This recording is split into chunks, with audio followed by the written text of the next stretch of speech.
Okay, gang, so this is going to be the video that reviews our skeletal physiology. Most of this is going to be taught in class, but this is here just as an extra support in case you might need it. Right? So we're going to start off in this particular video. We're going to start talking about what are called endochondral bones.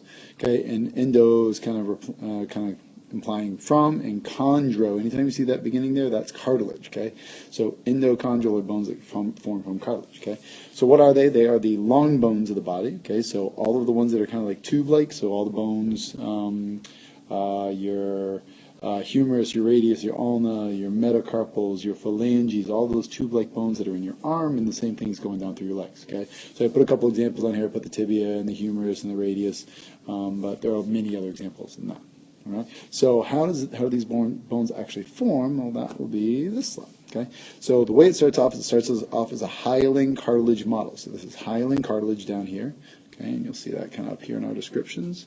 Okay, and during development, while you're still in the womb, the body starts to then turn that cartilage into bone. So hence the name from cartilage bones. Endochondral means from cartilage. Okay, so the first thing that happens is you get these blood vessels that kind of come into the outside here, and with them come the osteoblasts. And remember, the osteoblasts build bone. So they actually go in and start changing that cartilage into bone, and you get this thin layer. You'll notice, particularly on this side here, you'll see a thin layer of bone forming around the outside, the shaft of the bone. Okay.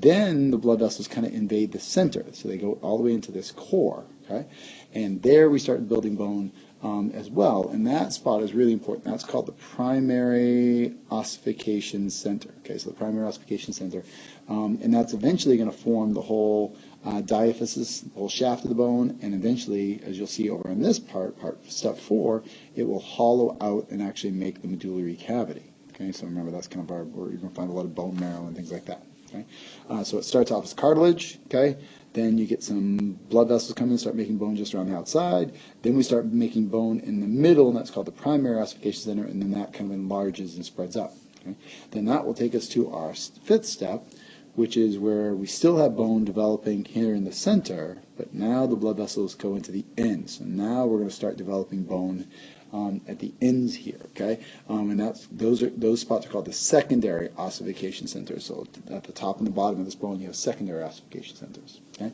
And what's important about those two things is you'll notice between them there's still a chunk of cartilage. So let's do that in green here. So that green area here, that's a chunk of cartilage, and you can see it in this picture to the right. That's a chunk of cartilage, okay? That cartilage is known as the epiphyseal plate, okay, or the growth plate. And most of you guys have heard of growth plates from your lives, throughout your lives.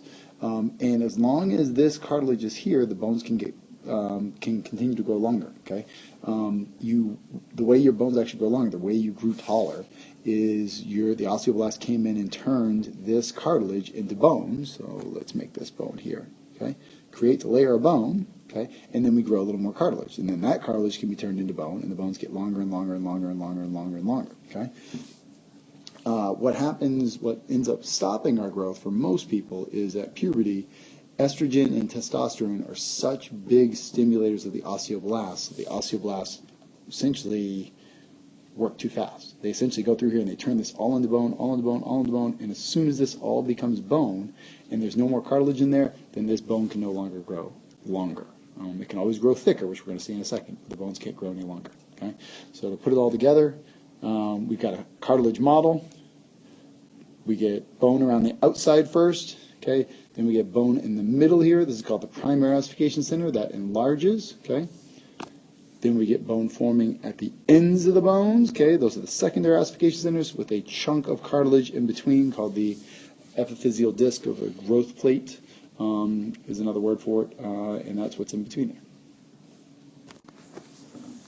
All right, so on this picture here, we have the images of essentially growth plates in this picture here. So all these little arrows right here, those little arrows are pointing at the band of cartilage. So this is the primary ossification on this end, secondary ossification, and in between there's a chunk of cartilage. And you can see the same thing here. This would be the primary, little one That's the secondary ossification, and in between you have a chunk of cartilage. Okay, so those are the growth plates, and that's what doctors can see when they look at X-rays. And if you've ever hurt yourself when you're real young, your doctor may have said, "Hey, you're almost done growing," or "You might have a lot of growing left to do." That's what you'll see. Okay, on the side over here, these are the epiphyseal lines, so you can often still see a marking, and these aren't great to see it. You'll see it on the cow tibia in class, but you'll actually see like there's a little shading here where it's a little bit darker. Where the growth plate used to be. Essentially, it marks where the two chunks of bone grew together, right? The primary and secondary grow together, and that's what you're looking at. Okay? Down below, we're putting the steps in order just to review it, so you'll want to kind of double check and make sure you have these. So you have the cartilage frame enlarging, then the blood vessels grow and make some bone around the outside, and then we start forming bone in the center, the primary ossification center, that expands to form the medullary cavity. The bone develops in the ends, so we get the secondary ossification center, and then finally you've got the disc in between, and once that disc disappears, or the plate disappears, then growth is stopped. And as I just said, growth is stopped. Really, we're talking the bone growing longer. Down here on the bottom right, this box is talking about what's referred to as appositional growth. So appositional growth is when the bones grow longer. Okay, bones can always grow longer. So that's what we're supposed to have in here. Longer. Sorry, I lied. Thicker. Sorry about that, guys. I'm losing my mind here.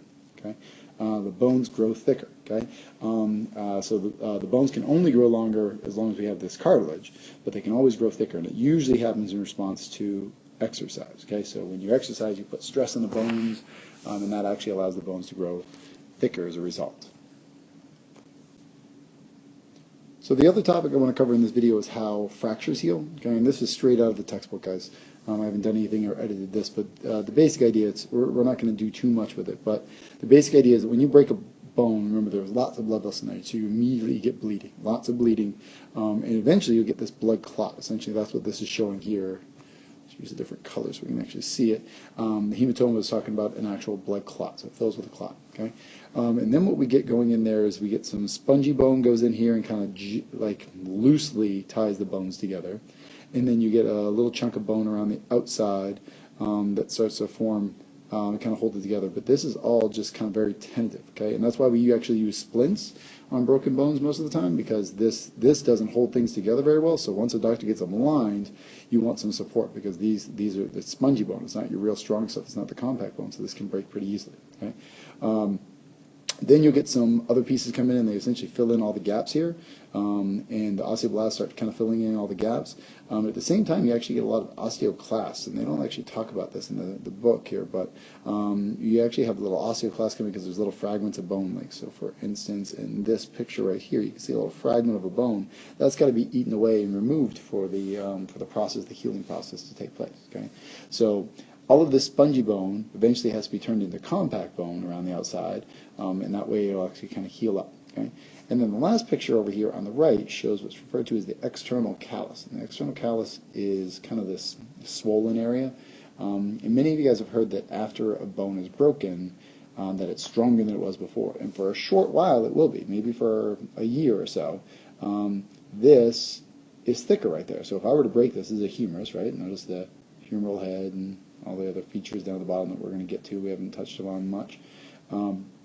If this bone, if I fell on this, where is it going to break? The thickest part, or the part next to it that's a little bit thinner? Obviously it's going to break here. Okay, so this part is actually a little bit thicker. But what will happen over time is the body will actually kind of remodel that, so that over time it'll just flatten this out, and you'll end up with kind of a straight line along there. Okay, there's still markings. A good anthropologist, somebody like that, can actually look at bones and tell if they've been broken and so forth. But for the most part, the bones should return to pretty much the exact same shape, because remember, they respond to stress. So only the areas that are getting bent a lot will actually maintain stuff, and it'll kind of remodel itself back to the normal shape. So those are the two topics I wanted to cover in this video, guys. It covers a little bit about how bones develop and a little bit how bones heal. There's a separate video on bone homeostasis, which is a really important topic for us. So if you need some help on that one, make sure you check that one out. Have a good night.